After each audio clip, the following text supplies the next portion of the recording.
말씀의 제목을 다 함께 따라해 주시길 바랍니다. 주님은 우리를 믿지 않으십니다.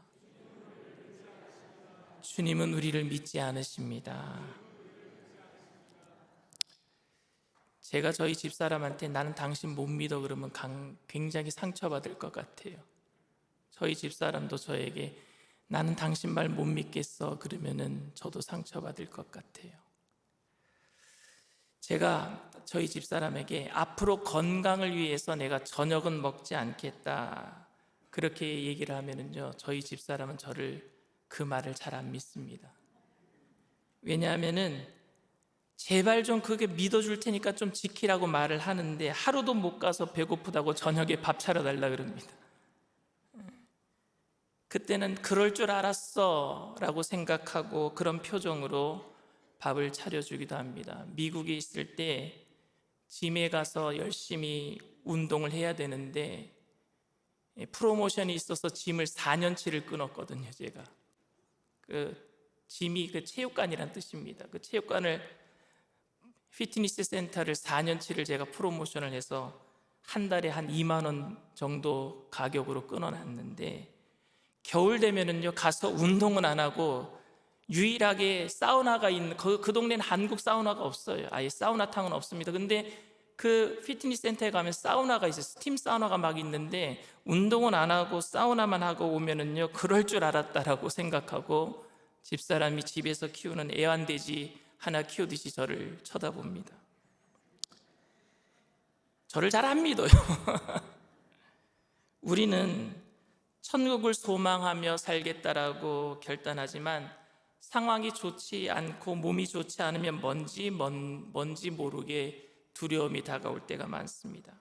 우리가 믿음이 있고 은혜를 받고 결단하면서 살아가지만 3년도 못 가서, 아니 일주일도 못 가서, 아니요 3일도 못 가서 우리의 결심이 무너질 때를 우리는 많이 경험합니다. 그렇다 보니 누구보다 더 자신을 믿지 못하는 사람이 되고 맙니다. 내 자신이 믿지 못하겠는 거예요. 자기 자신을 잘 아는 사람들은요 자기 자신을 잘 믿지 못합니다. 그래서인지 믿음이 있다고 자신하는 사람들을 보면서 우리는 좀 못 믿어하기도 합니다. 자신을 믿을 수 있는 사람으로 포장하는 사람 중에 사기꾼이 많은 것처럼 자신을 믿어달라는 사람들을 보면은 더 못 믿겠다라는 마음이 듭니다. 인간 속에는 진실을 지킬 수 있는 완벽함이 없습니다. 누구에게도 없어요.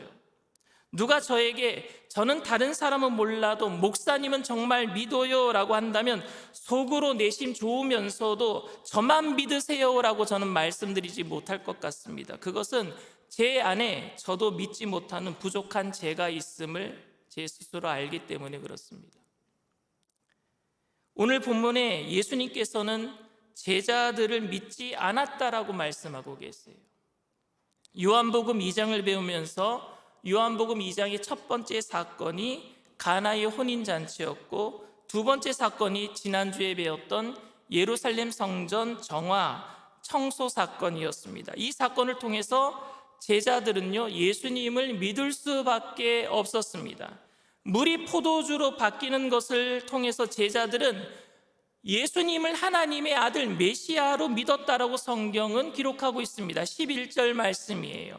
예수께서 이 첫 표적을 갈릴리 가나에서 행하여 그의 영광을 나타내심에 제자들이 그를 믿으니라. 제자들은 예수님을 철떡같이 믿게 되었어요. 왜?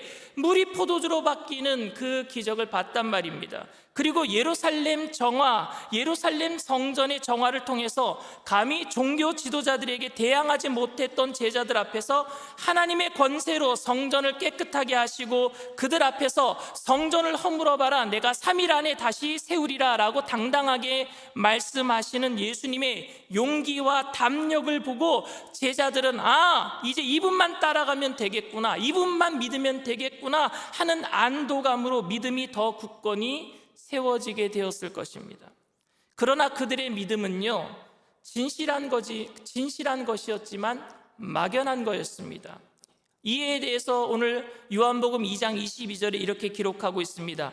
죽은 자 가운데서 살아나신 후에야 제자들이 이 말씀하신 것을 기억하고 성경과 예수께서 하신 말씀을 믿었더라.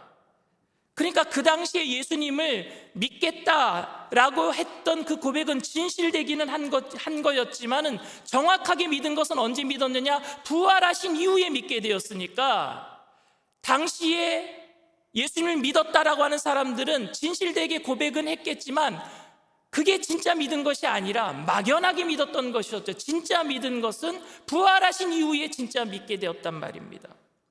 그래서 오늘 요한은 제자들이 예수님을 믿었다라고 했지만 예수님은 그 제자들을 믿지 않았다라고 기록하고 있습니다. 오늘 23절 말씀이에요.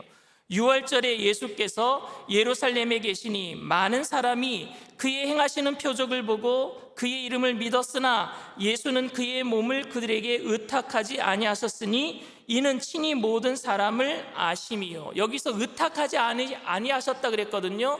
믿다라는 그 피스티스라고 하는 헬라어는요, 의탁하지 않다라는 피스티스랑 똑같은 거예요. 의탁하지 않다라는 헬라어가 피스티스예요. 그러니까 똑같은 믿음이란 단어입니다. 믿지 않았다라는 얘기예요.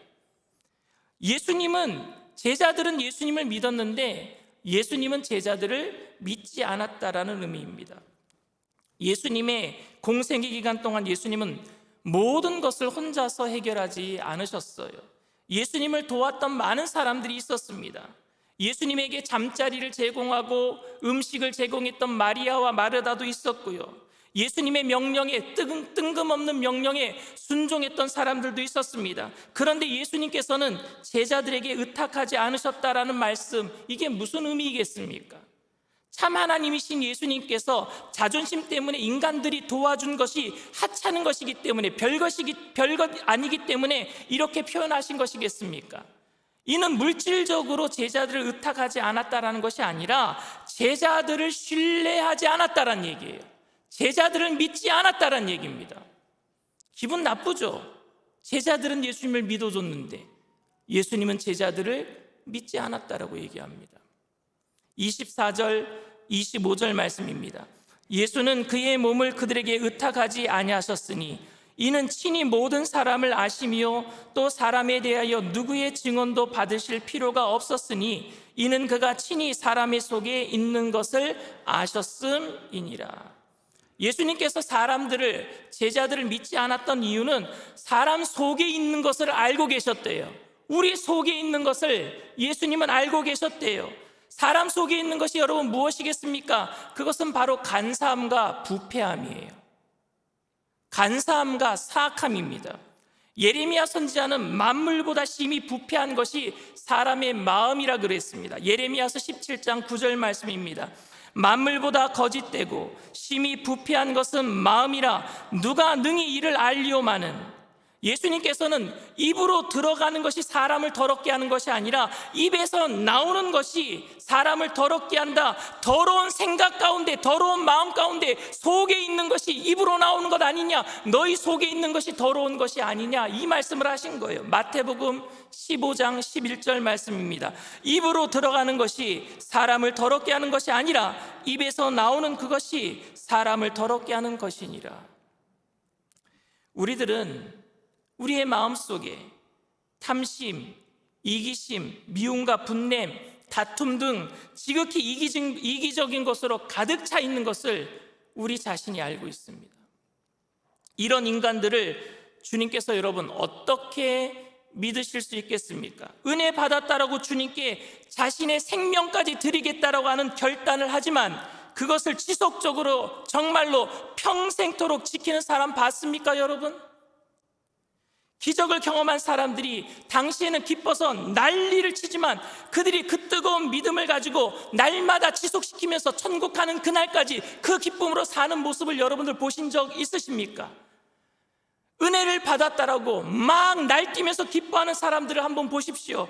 그런데 그런 사람들을 보면서 3년 가나 보자 라고 말해 보시면은 분명히 그렇게 말한 대로 3년을 가지 못하고 여러분들의 말이 이루어지는 것을 보게 될 거예요.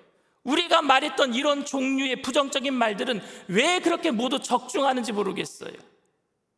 그것은 사람이 믿을 만한 존재가 되지 못하기 때문입니다. 여러분들 목사를 믿을 수 있습니까? 목사에게 실망하고 상처받은 사람들이 얼마나 많은 줄 아십니까? 저는 저 자신을 보아도 저를 믿을 수가 없어요. 제가 저를 믿을 수가 없어요. 제 안에 교만함, 욕심, 상황에 따라 흔들리는 저의 모습을 보면서 성도님들이 저를 의지하고 신뢰하면 저는 더욱 두려워집니다. 혹시 제가 잘못해서 성도님들에게 상처 줄까 봐. 그런데 요한은 왜 예수님이 사람들을 못 믿으신다라는 이 이야기를 꼭 성경에 기록했어야만 했을까요? 왜 꼭 내가 내 자신을 못 믿고 내 자신이 부족한 거를 나도 알고 있는데 왜 꼬집어서 꼭 이 성경에 하나님께서, 예수님께서 사람들을 믿지 않으신다, 이것을 꼭 기록했어야만 했을까요? 안 그래도 마음 아픈데 주님께서 이렇게 말씀하신 그 의미는 알겠는데 왜 이 말씀을 요한은 의도적으로 복음서에 이렇게 오늘 기록하고 있을까요? 굳이 그 이유를 찾는다면 첫째로 제자들의 고백이 불완전한 것이기에 진실될 고백인지 다시 한번 묻고 있는 거예요. 진실된 고백을 너희들이 하고 있느냐? 베드로는 주님을 죽기까지 따르겠다라고 얘기했지만 3번이나 부인했고요. 요한복음을 기록하고 있는 저자 요한도 예수님의 가장 큰 사랑을 받았으면서 예수님이 겟세마네 동산에서 잡혀가실 때에 발가벗고 옷을 던져버리고 도망갔던 그 제자가 되고 말았습니다. 많은 사람들이 예수님을 따르겠다라고 했지만 그 고백이 진실되었지만 불완전했단 말입니다. 그러니까 오늘도 우리가 생각 없이 아멘하는 것이 아니라 진실되게 아멘을 했다면 그 진실을 지키기 위해서 오늘도 내가 그 고백대로 살아가겠다라는 결단이 있어야 될 줄 믿습니다. 날마다 내 고백을 내가 한번 점검해 보는 거예요. 내가 한 고백을 오늘도 내가 진실되게 지키려고 노력하고 있는가 점검해 보는 거예요. 주님이 우리를 믿지 않으시는데 그러면 내가 지금 하고 있는 그 고백이 진실된 것인가? 고백을 점검해 보는 거예요. 너무 쉽게 생각하고 믿겠다라고 얘기하는 것이 아니라 진실되게 말했다면 내가 고백한 그대로 살아가려고 노력하고 있는 모습이 우리 가운데 보여져야 될 줄 믿습니다. 둘째로 예수님이 그들을 사랑하셨던 이유가 그들이 신뢰받을 만한 사람이 아니었음에도 불구하고 예수님께서 제자들을 사랑하셨다는 것을 보여주고 있는 것입니다. 이 세상의 사람들은 거짓말을 일삼는 사람들, 믿을 수 없는 사람들과는 상종하지 않습니다. 거짓말을 밥 먹듯이 하는 사람들을 어떻게 옆에 두겠습니까? 그런 사람들과는 만나지도 않을 거예요. 이야기를 섞지도 않을 것입니다. 그러나 주님은 우리들을 신뢰할 수 없었지만 주님은 우리를 사랑하기로 결단하셨어요. 우리가 믿지 못할 사람이지만 믿지 못하기 때문에 사랑하지 못하겠다는 게 아니라 믿지 못하지만 우리를 사랑하기로 결단하신 줄 믿습니다. 주님은 내가 믿음이 좋아서 나를 사랑하는 것이 아니라 나를 사랑하기로 결단하셨기 때문에 내 옆에 있어 주시는 것이란 말입니다. 오늘 본문 이후에 이제 우리가 계속해서 금요일 이 성령대명의 시간에 배우게 되겠지만 3장에는요 니고데모와 예수님이 만나는 장면이 기록됩니다. 니고데모는요 사내들의 공회 의원이에요. 높은 사람입니다. 신분이 높은 사람이에요. 그래서 예수님을 낮에 찾아오지 못합니다. 다른 사람들의 눈에 띌까 봐. 그래서 밤늦게 예수님을 찾아 나옵니다. 예수님이 메시아 같거든요. 그래서 이 요한복음 3장에 예수님을 만나서 어떻게 하면 거듭날 수 있습니까? 어떻게 하면 영생을 얻을 수 있습니까? 물어봐요. 그런데 예수님은 네가 거듭나야 되겠다 말씀하십니다. 그러니까 니고데모는 못 알아들어요. 그럼 내가 어머니 뱃속에 다시 들어갔다 나와야 됩니까? 엉뚱한 질문을 합니다. 그런데 예수님은 화내지 않으셔요. 니고데모에게 계속해서 말씀해 주십니다. 말귀를 못 알아들어요. 실수하고 있어요. 그런데 니고데모에게 사랑으로 이야기를 하셔요. 결국에 여러분, 니고데모는 변화돼요. 예수님이 답답하게 너 그렇게 말귀를 못 알아듣냐 핀잔 주지 않으셔요. 왜냐하면요, 니고데모를 사랑하시기 때문에. 요한복음 4장에는 또 무슨 이야기가 나오는 줄 아십니까? 요한복음 4장에는 수가성 우물가 여인이 나옵니다. 예수님은 이 여인을 만나기 위해서 사마리아를 지나가시는 거예요. 유대인들은요, 사마리아를 안 가요. 왜? 그 사람들은, 유대인들이 생각할 적에는 이방인들과 피가 섞인 짐승과 같은 사람이라고 생각했단 말입니다. 그런데 예수님은 이곳을 지나가시려고 해요. 왜냐하면 수가성 우물가의 여인을 만나 주시려고요. 그리고 그에게 내 배에서 영원의 생수가 흘러넘치는 이 영원한 생수를 마시면 네가 살 거다라고 얘기하는데, 그런 물 있으면 저 좀 주세요. 이 우물물 길러 나오지 아니하도록 엉뚱한 얘기를 합니다, 수가성 우물가 여인은. 그런데 예수님은 화 안 내셔요. 그 여인에게 계속해서 사랑으로 대화하셔요. 그 여인을 믿을만 했기 때문에 사랑해 주신 게 아니에요. 엉뚱한 대답을 하고 예수님의 복장을 터지는 말을 하고 있지만 예수님은 끝까지 그 여인을 품어주시고 사랑해 주세요. 요한복음 5장에는요 지금 3장, 4장, 5장 얘기 제가 미리 예습을 하는 거예요, 여러분들에게. 5장에는 무슨 얘기가 나오느냐, 베데스다 연못가에 38년 된 병자 이야기가 나옵니다. 요한이, 여러분, 지금 예수님이 제자들을 믿지 않으신다 그래 놓고 2장에 그 얘기를 한 다음에 3장에 니고데모 이야기, 4장에 수가성 우물가의 여인 이야기, 5장에 38년 된 병자 얘기 계속 줄줄이 얘기하고 있어요. 왜? 이들은 믿을 만한 행동을 한 적이 없어요, 예수님 앞에. 38년 된 병자가 예수님을 찾아 나오지 않았어요. 연못가만 들여다보고 있습니다. 그런데 예수님은 그 영혼이 불쌍해서 찾아가신 거예요. 찾아가서 38년 된 병자에게 물어봅니다. 내가 너에게 무엇하여 주기를 원하느냐, 내가 너 낫고자 원하느냐 물어보는 거예요. 그런데 여러분, 38년 된 병자가 내가 낫고자 원합니다 이렇게 대답 안 했어요. 동문서답이에요. 뭐라고 대답하느냐, 나를 물에 넣어줄 사람이 없는 거로. 사람이 없다라고 얘기합니다. 여러분, 베데스다 연못가가 뭐가 좋아요? 예수님이 있으면은 베데스다 연못가는 전설이 되고 맙니다. 예수님이 계셔도 전설을 붙잡고 있는 이 38년 된 병자를, 그가 예수님을 찾아 나온 것이 아니라 예수님이 찾아가셨어요. 그리고 내가 낫고자 원하느냐 물었습니다. 네, 주님 낫고자 원합니다. 그럼 고쳐주실 텐데 그 얘기 안 해요. 나를 못에 넣어줄 사람이 없어요 라고 얘기해요. 동문서답할 때 예수님이 뭐라고 얘기합니까? 내 자리를 들고 걸어 일어나라. 고쳐주신 줄 믿습니다. 그건 뭐예요? 믿을 만한 행동을 하지 않았음에도 불구하고 예수님은 그 병자를 사랑하셨기 때문에 고쳐주신 줄 믿습니다. 이런 이야기가 연속적으로 계속 기록되고 있어요, 2장 이후에.